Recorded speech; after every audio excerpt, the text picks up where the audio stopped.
Welcome to the third part of breathing and exchange of gases. So in the second part we covered till the structure of lungs and in the third part we are about to look with the covering of lungs and the mechanism of breathing. Right. So we go to the third part.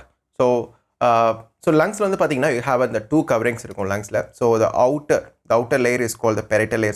So this structure, this outer is called the parietal layer, and inside you will be having one layer that is called the visceral layer. Right. So you have two layers. The outer is a parietal and inner is a visceral. In the layer one the visceral. In the rendu layer naduvula you will be having some fluids will be there. Right. So in the rendu layer naduvula fluids that is called the pleural fluids. Right. In the space one the rendu layer naduvula it is called the pleural space solvanga illana the pleural cavity which is filled with the pleural fluids. Idhula இன்னொரு முக்கியமான விஷயம், this outer parietal layer, you can look in this diagram, this outer parietal layer, the outer parietal layer is getting attached with the thoracic cavity attached and the inner layer is getting attached with the lungs attached. Right? So when the mechanism of breathing அது ஃபுல்லாக நடக்கும் போது என்ன ஆகும்னா, the outer thoracic cavity இருக்கு பார்த்தீங்களா, this thoracic cavity will move away. So thoracic cavity move away ஆகும்போது in the outer parietal layer also move along with the thoracic cavity. So அடுத்தது என்ன போகும், you will be having a fluid, so and the fluids also move along with the outer parietal layer move ஆகும். And the third thing is your inner visceral layer also move along with your same with the thoracic cavity. So the thoracic cavity is pulling the outer layer pull பண்ணுது, அடுத்தது fluid pull பண்ணுது, அதுக்கப்புறம் inner layer pull பண்ணுது. இப்போ all together பார்த்தீங்கன்னா the volume of lungs வந்து பெருசா இருக்கும். ஸோ நம்ம என்ன பண்ணிச்சு, நம்ம ஆல் த மசில் சப்போர்ட்டிங் மசில்ஸ்லாம் என்ன பண்ணுது, உங்களோட அவுட்டர் thoracic cavity மட்டும் தான் புல் பண்ணிச்சு, ஆனால் ஆல் டுகெதராக உங்களோட volume of lungs got increased. Right. So அதான் இந்த டயக்ராமில் இதான் சொல்கிறாங்க, the outer parietal membrane is in close contact with the thoracic lining whereas the inner pleural membrane is contact with your lungs of face. And moreover இந்த thoracic cavityன்னு சொன்ன பார்த்தீங்களா, you will be having a ribs, ஃப்ரண்ட்டில் பார்த்தீங்கன்னா sternum இருக்கும், சைடில் பார்த்தீங்கன்னா ribs இருக்கும், பின்னாடி பார்த்தீங்கன்னா got the vertebra, கீழே பார்த்தீங்கன்னா you got a diaphragm. So this entire thing is an airtight chamber. The full thoracic cavity rise aachina all the process will be happen because it's an airtight chamber la so present air goes. That's why they mean here this airtight chamber. The location ipo na just now sonne adoda location in the slide la sollirukanga. So front la enna irukum, you got a sternum. So உங்களுக்கு dorsal ventral என்னன்னு தெரியணும். So ventral na this portion is called the ventral and the back portion is called the dorsal. The spines la இருக்கு பாத்தீங்களா, so the complete vertebral column அதெல்லாமே dorsal portion ல வந்து the front portions எல்லாமே நம்ம ventral சொல்லிடுவோம். Lateral, so lateral na sides, always the lateral is called sides and median is called center. So இந்த centerல இருக்கிறது எல்லாமே நம்ம median சொல்லுவோம், sidesல இருக்கிறது எல்லாமே lateral சொல்லுவோம், frontல இருக்கிறது ventral சொல்றோம், backல இருக்கிறது dorsal சொல்றோம். And so in the slide la pathina, look on this slide la so dorsal, ventral, lateral, and on the lower side you got a diaphragm. And I already mentioned this slide, whenever the thoracic cavity is increasing inga parunga, the two thing ipo lungs kulla ஒரு volume ஒரு ஏர் போகணும் அப்படின்னா ரெண்டு வகையாக போகலாம். Right. என்ன பண்ணலாம், ஒன்று நீங்கள் ஏரை உள்ளே புஷ் பண்ணலாம், இல்லைன்னா someone can pull from inside. So if I am having this pen, the pen இங்கிருந்து நான் மூவ் பண்ண என்ன பண்ணும், either I can push this pen or I can pull the pen from here. அதான கான்செப்ட். ஸோ அதே மாதிரி தான் aero, any one can எக்ஸ்டர்னலாக நம்ம உள்ளே புஷ் பண்ணலாம், இன்டர்னலாக ஒருத்தங்க புல் பண்ணலாம். எக்ஸ்டர்னலாக யாரோ புஷ் பண்ணுறாங்களா, நோ. ஸோ அப்போ someone is pulling up இன்டர்னலேருந்து யாரோ புல் பண்ணுறாங்க. who is pulling அப்படின்னு பார்த்தோம்னா ரெண்டு ஸ்ட்ரக்சர்ஸ் இதை புல் பண்ணுவாங்க. ஒன் இஸ் என்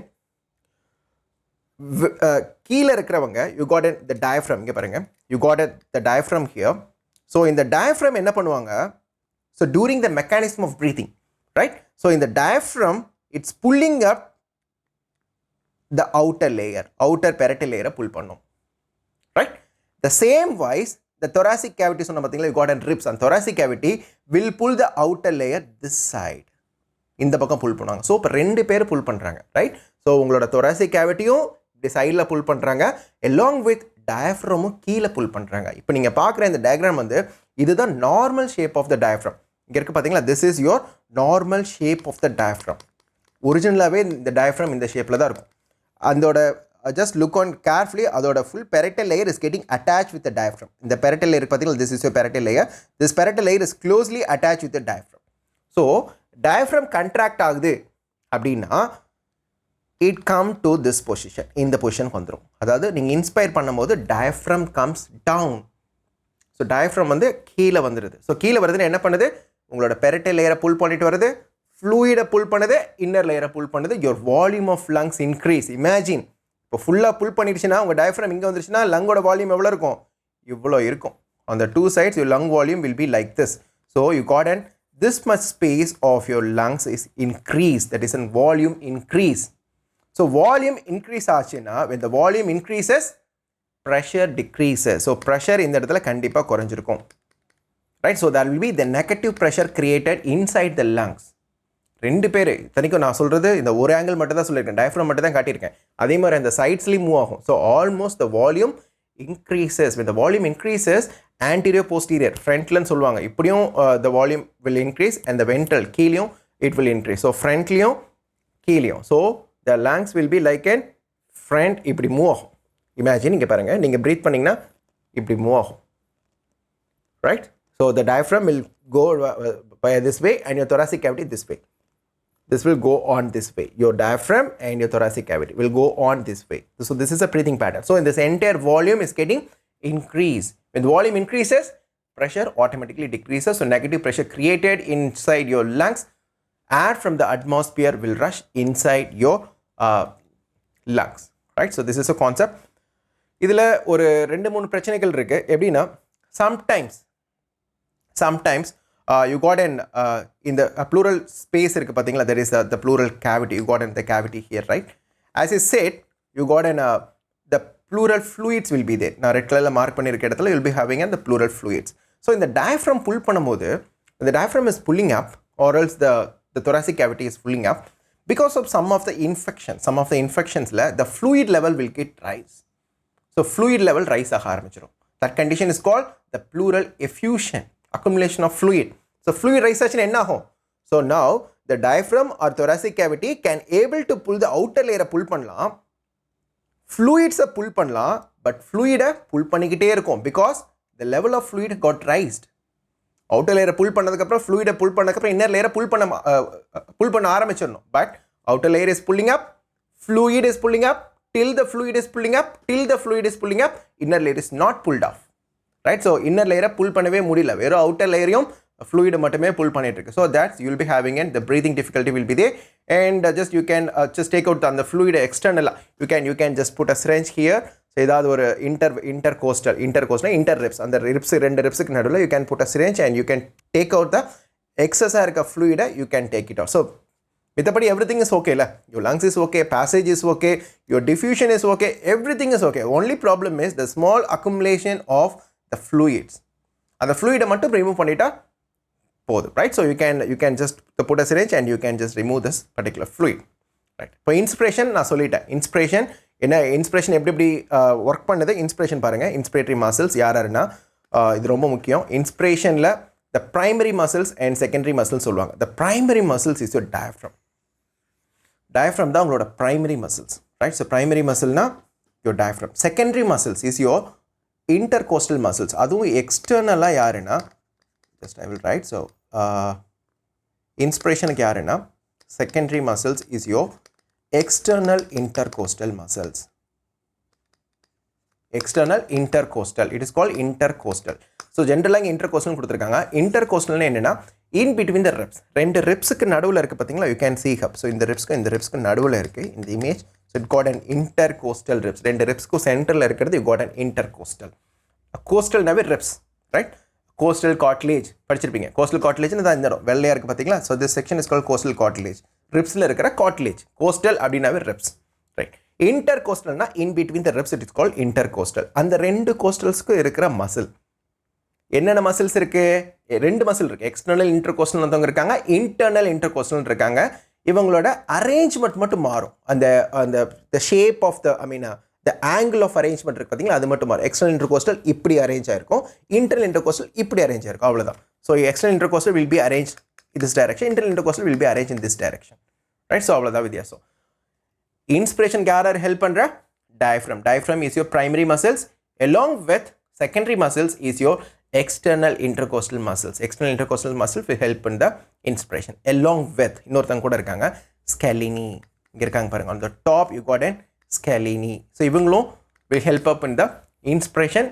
இவங்க நார்மல் டைமில் இன்ஸ்பிரேஷன் பண்ண மாட்டாங்க. இந்த கேஸ் ஆஃப் ரொம்ப கஷ்டமான ப்ரீத்திங், ரொம்ப கஷ்டமான ப்ரீத்திங்கில் இங்கெல்லாம் நீங்கள் you can see this muscles, இங்கே நெக் மசில்ஸ் எல்லாமே ரொம்ப ஃபுல்லாக பல்ஜ் ஆகிட்டு இருக்கும். So that is N scalene muscles will pull the first rib. உங்களோட ஃபர்ஸ்ட் ரிப் அப்படியே புல் பண்ணி என்டையர் திங்கை வந்து லிஃப்ட் பண்ணுவாங்க. என்டையர் ரிப்ஸ்க்கு வந்து ஃபுல்லாக மேலே புல் பண்ணுவாங்க. வில் இன்க்ரீஸ் இந்த volume of thoracic cavity increase ஆகும். thoracic cavity இன்க்ரீஸ் ஆனால் parietal லேயர் போகும், அடுத்தது ஃப்ளூயிட் போகும், இன்னர் லேயர் போகும், வால்யூம் இன்க்ரீஸ் ஆகும். வால்யூம் இன்க்ரீஸ் ஆச்சுன்னா ப்ரெஷர் டிக்ரீஸ் ஆகும். ப்ரெஷர் டிக்ரீஸ் ஆச்சுன்னா ஏர் வெளியிருந்து உள்ளே வந்துடும். அவ்வளோதான். So these are the concept of inspiration. So இன்ஸ்பிரேஷனுக்கு இவ்வளோ வேலை இருக்குது. எக்ஸ்பிரேஷனுக்கு பிரச்சனையே கிடையாது. Expiration is a completely passive process. எப்படின்னா எக்ஸ்பிரேட்டரி மசில்ஸ் நம்ம பார்க்கலாம் பாருங்கள். இன்ஸ்பிரேஷன் ஆக்டிவ் ப்ராசஸ் கொடுத்துருக்காங்க, right? Inspiration is an active process. So expiration is completely passive process. எக்ஸ்பிரேஷனுக்கு you can say it as an you got an the diaphragm, right? Look on the image, உங்களுக்கு you got an the diaphragm. இப்படி இருக்கு diaphragm.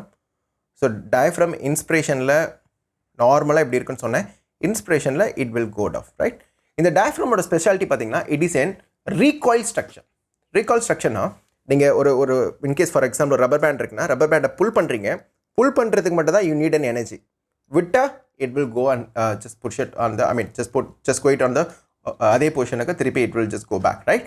So this is called recoiling. So இந்த diaphragm வந்து it's a recoiling structure. So ஒருத்தங்க புல் பண்ணுறதுக்கு மட்டும் தான் you need an energy. விட்டுட்டிங்கன்னா it will go back to its original position. What its original position? Dome shaped is your original position, right? So imagine we just go to the previous slide. First பார்த்தோம்னா அந்த ஸ்லைட்லேயே போகலாம், அப்போ தான் உங்களுக்கு கொஞ்சம் புரியும். இங்கே பாருங்கள், இங்கே வந்து you got an diaphragm, right? So just wait, I use the eraser. Okay, so volume இந்த இடத்துல இருந்துச்சு, right? So you got an இந்த இடத்துல நம்ம புல் பண்ணியிருந்தோம். ஸோ இந்த இடத்துல புல் பண்ணதுக்கப்புறம் you got an volume of lungs இவ்வளோ ரைஸ் ஆச்சு, right? Now the diaphragm is going back to its original position. எது ஒரு original position? This is the original position போயிடுச்சு. அப்போ this section of volume is reduced. Volume reduce ஆயிடுச்சா? Volume reduce ஆச்சுன்னா என்ன ஆகும்? Pressure increase. ஸோ ஹியர் இந்த case of எக்ஸ்பிரேஷனில் வால்யூம் குறைஞ்சிருச்சு. ஸோ வால்யூம் குறைஞ்சதுன்னா pressure will rise. So positive pressure created in the lungs, negative pressure in the atmosphere, air will rushed out. Simple concept. This is inspiration and expiration. This is the entire mechanism of breathing. So if you have any doubts, just put it on comment box and submit it up in part number 4. Have a good day. See you all. Bye bye.